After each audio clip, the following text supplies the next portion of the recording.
Good morning, good afternoon, good evening, जहाँ से सुन रहे हो दोस्तों। भाई क्या क्या ही बोलूँ मैं यार। ट्रम्प के दिमाग में तो यार एक तरफ देखा जाए तो वो सही कर रहा है, गलत कर रहा है नहीं पता भाई। H1B वीज़ा के ऊपर जो नया अपडेट आया है ना, उसने दिमाग हिलाकर रख दिया है। जो इंडिया की इकोनॉमी है ना, उसके ऊपर तो क्या इम्पैक्ट पड़ने वाला है देखा जाएगा। बट जितनी मेरी नॉलेज है, जितना मुझे समझ है ना, उस हिसाब से आईटी कंपनी के ऊपर तो पक्का इफेक्ट पड़ने वाला है। हुआ ये कि फ्राइडे के दिन, अभी आज के तारीख है, आज है तारीख 20th, मतलब इंडिया के टाइमिंग है, अभी सैटरडे का दिन है। तो फ्राइडे में 19th को ट्रम्प भाई ने एक नया रूल साइन कर दिया है। उसमें ये है, H1B वीज़ा के अंदर अगर आपको अप्लाई करना है और कोई कंपनी ऐसा कैंडिडेट या किसी इंसान को हायर करती है, वो इंसान बहुत ज़्यादा ग्रेट वैल्यूएबल स्किल वाला होना चाहिए। ऐसा इंसान होना चाहिए जो अमेरिका में रिप्लेसेबल है। अमेरिका का ऐसा कोई कैंडिडेट है ही नहीं जो उसे रिप्लेस कर सकता है, तभी आप उसे हायर करोगे।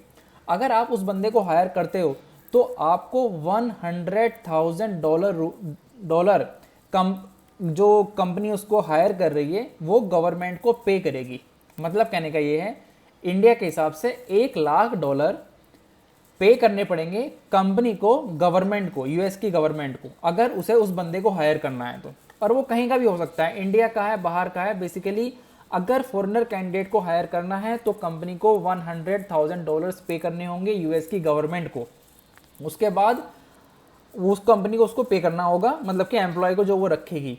अगर मैं इसका इंडिया की कैलकुलेशन देखता हूँ, $100,000 ये है, और एक चार्जेस होता है 215 का, वो 275 हो गया। कुछ कुछ मिलाकर जो टोटल कवरेज आ रहा है वो आ रहा है 90 लाख।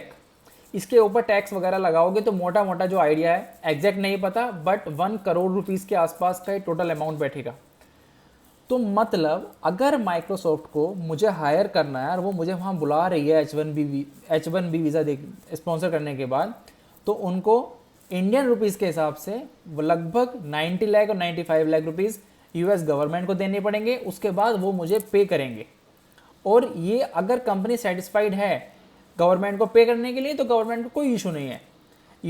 डोनाल्ड ट्रंप का कहना है कि वो जो पैसा आएगा मैं उससे टैक्स बचाऊंगा और जो लोगों का डेट वगैरह है वो कम होगा, और इसके पास, यूएस के पास जो ट्रेजरी हंट है उसमें बहुत सारा पैसा इकट्ठा हो जाएगा, $1 बिलियन इकट्ठे हो जाएंगे।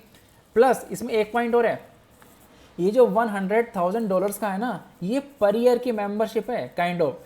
आपने, कंपनी ने गवर्नमेंट को $1,000 पे किए, मुझको हायर किया, यूएसए बुलाया, वो सिर्फ 1 साल के लिए। अब जो नेक्स्ट ईयर आएगा, अगर उनको वो बंदा रखना है तो फिर से उनको $1,000 पे करने होंगे। अगर कंपनी को लगता है कि ये बंदा अमेरिका का ऐसा कोई कैंडिडेट नहीं है जो इसे रिप्लेस कर सकता है, आप रखो उसे, कोई दिक्कत नहीं है, मगर आपको गवर्नमेंट को पे करना होगा। जितने भी यूनिवर्सिटी के स्टूडेंट्स निकल रहे हैं, डोनाल्ड ट्रंप का मेन इस पर फोकस है कि आप जो अमेरिका का कैंडिडेट है, जो अमेरिका के रहने वाले लोग हैं, उनको ट्रेन कीजिए। आप फॉरेनर्स को ट्रेन मत कीजिए।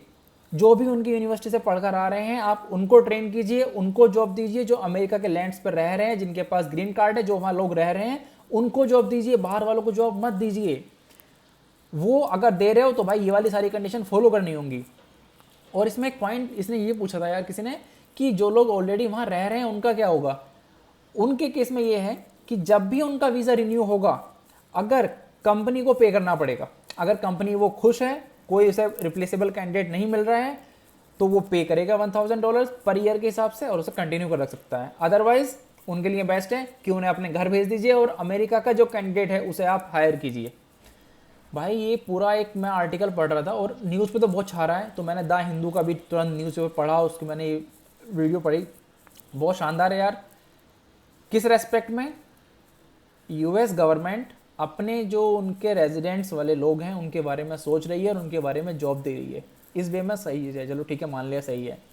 बट भाई जितना आईटी इंडस्ट्री है ना, इंडिया वाले जो लोग हैं, आईटी वाले टेक जॉब जो है ना, यूएस में लगभग, एक डेटा बता रहा था इंडिया टाइम्स के ऊपर, हैदराबाद में 81%, 81%, 88,000 तो शायद, हाँ, कि 88,000 जो वहाँ लोग काम कर रहे हैं ना, वो H1B वीज़ा के ऊपर गए हैं।